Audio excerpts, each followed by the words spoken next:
A French journalist of Algerian origin asked Jonathan Roumie to condemn Morocco, but his response creates a massive wave of reaction. The auditorium is full.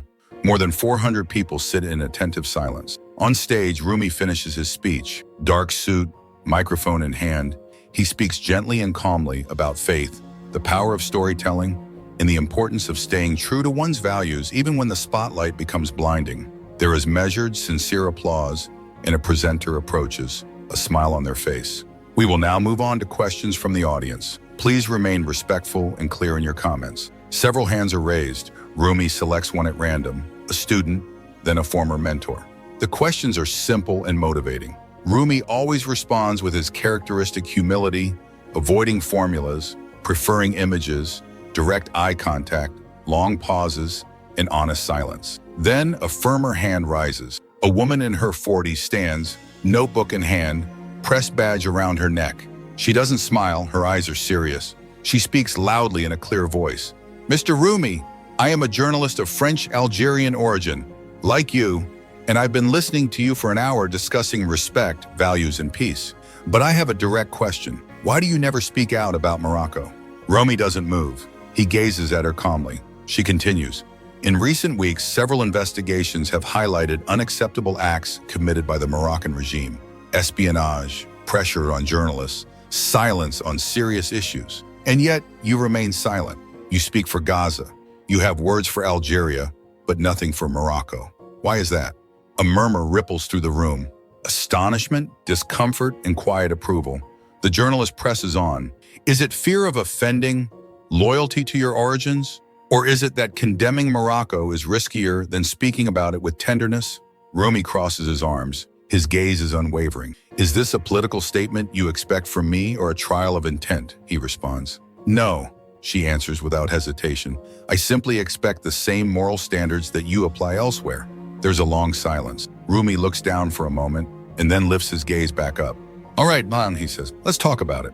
He rests the microphone against his chin, studying the journalist for a long time, as though trying to understand the full scope of her question. What lies beneath the words, the intent, the frustration? Then he speaks, his voice calm but firm.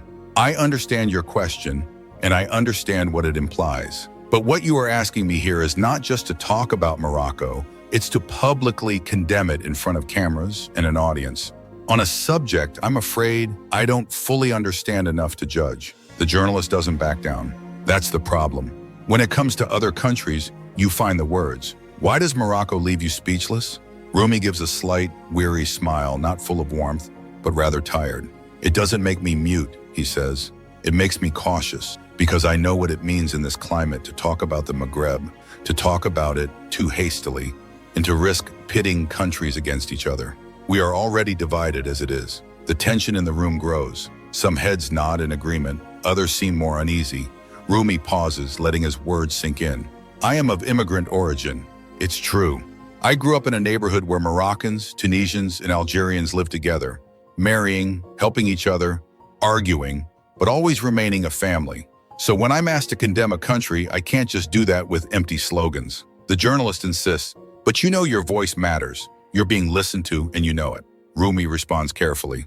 That's why I am always thoughtful in what I say. We can denounce injustice without attacking an entire people. You can criticize a system without tarnishing a culture. I believe in building bridges, not walls. A man in the audience applauds and others follow suit. The journalist remains silent for a moment, seemingly searching for a new angle.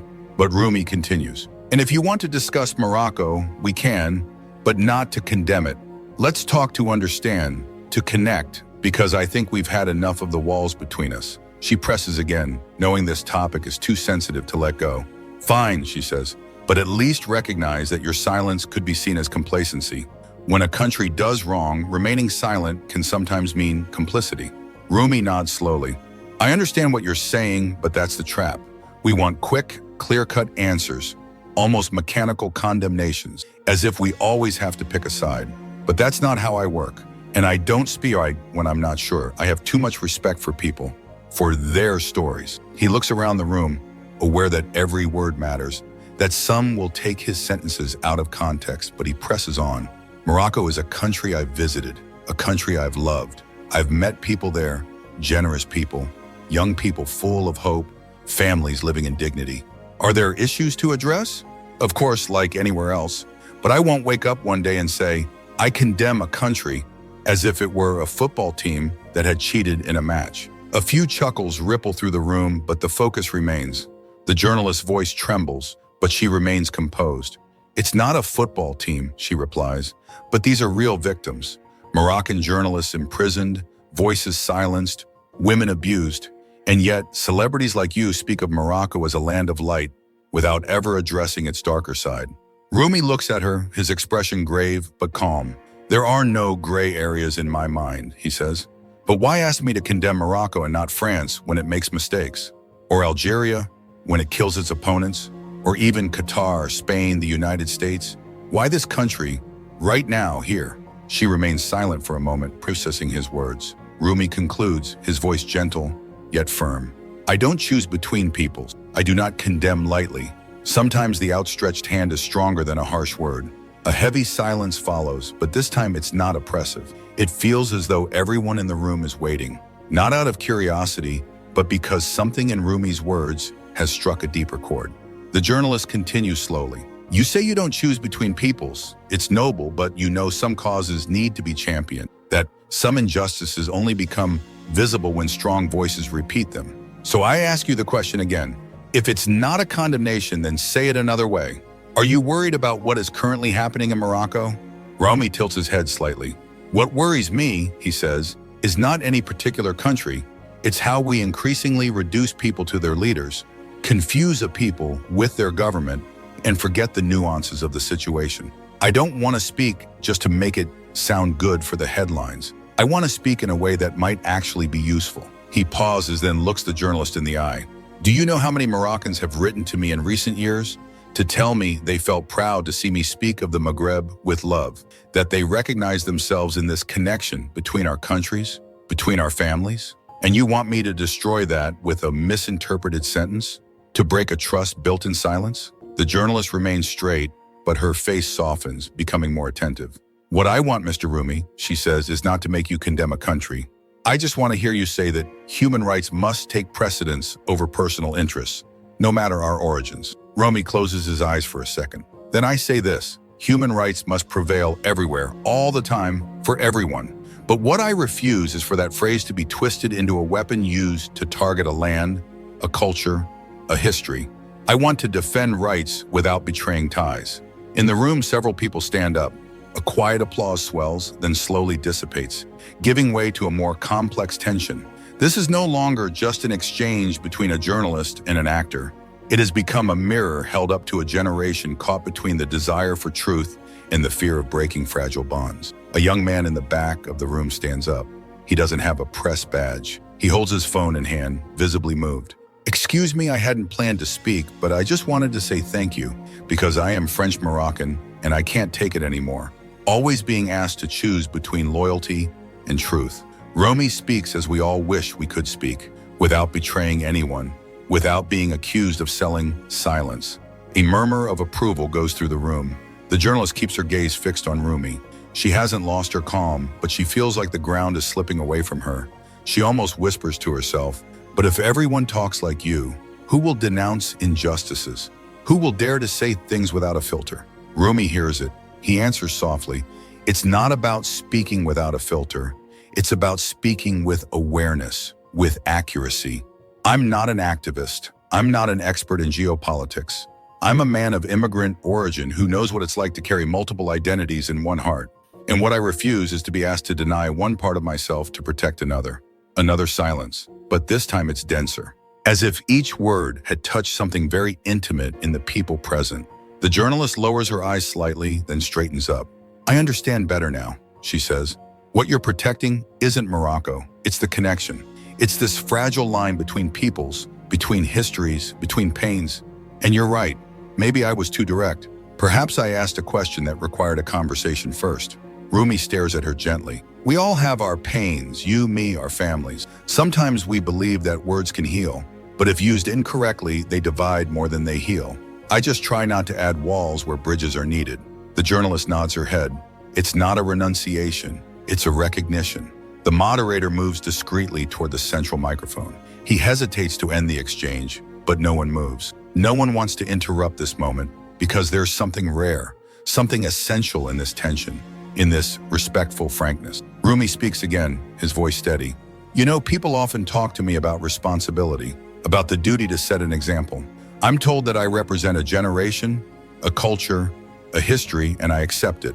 But sometimes this responsibility becomes a trap because I'm expected to give instant answers to questions that require perspective, complexity, even silence. He turns slightly toward the journalist. You asked me to condemn, but do you realize what that means for a man like me with my origins, my experiences, my ties? It's not fear, it's not cowardice, it's respect, because every word has an echo. Every word can hurt, divide, humiliate. She listens to him, arms crossed as if to protect herself from what she feels. I understand, she says. I think that sometimes I too wanted things to be clear and straightforward. I'm tired of the gray areas, the things left unsaid. So I asked a sharp question, perhaps too sharp. Roumie bows his head gently. It's legitimate, but you know, there's something we often forget. We can want justice without imposing it on others in the form of an ultimatum. What you've done is present me with a choice, condemn or remain silent. And I choose something else. I choose to speak, but differently. He looks at the audience. I grew up in a neighborhood in New York.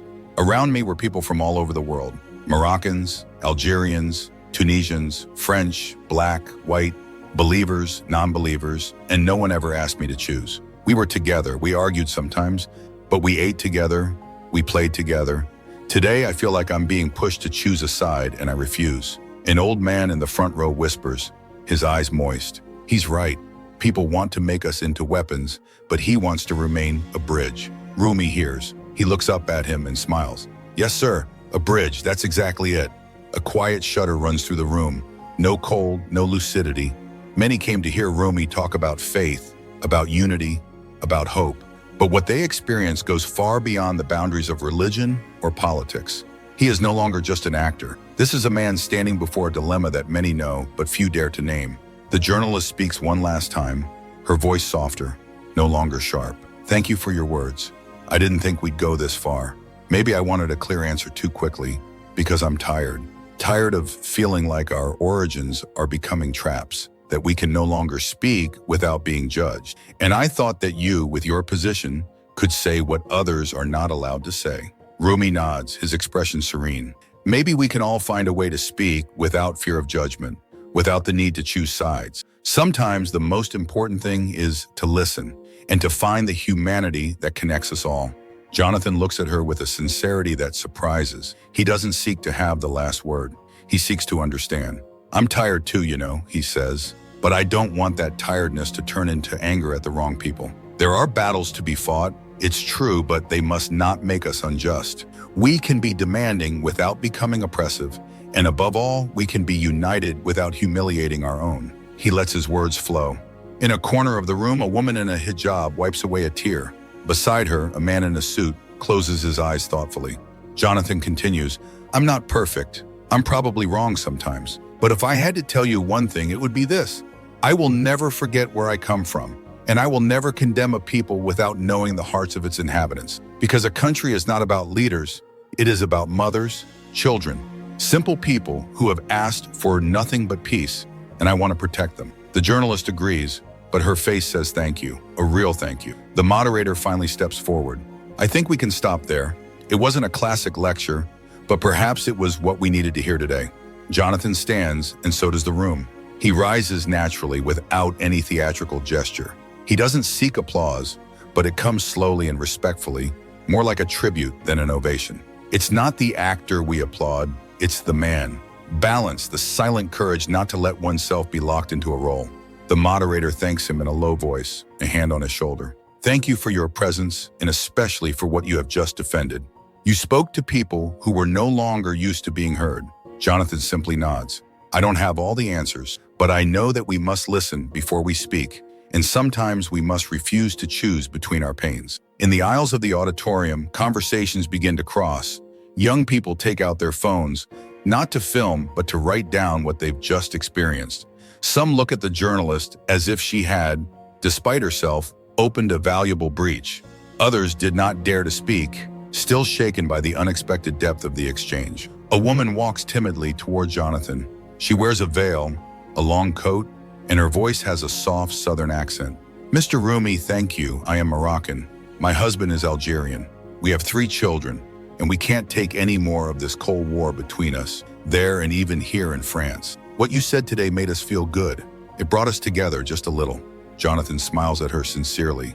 "That's all I wanted. I'm not here to sort things out. I'm here to make the connection." An elderly man approaches next. He wears a small woolen hat, his face wrinkled, but his gaze still sharp. "I was born in Ua. My wife's from Durant. Can you imagine if we had to argue about every political news story? We'd have divorced 20 times by now. Thank you for reminding us that our stories are intertwined." Jonathan laughs lightly, a warm and genuine laugh. It's nice that it stays that way. Behind them, the journalist remains still, observing, listening. She no longer takes notes. She experiences what her questions provoke and the answers they generate. A student walks by and whispers to her, smiling, "Thank you for daring to ask the question, and thank you to him for answering it like that." She nods silently. The crowd begins to leave the auditorium.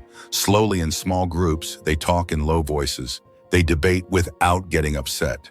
A strange atmosphere reigns, as if everyone knows they have just attended something other than a typical conference. Something rare, fragile, a moment of balance. Jonathan remains standing near the stage for a while longer. He shakes a few hands, accepts photos with restraint.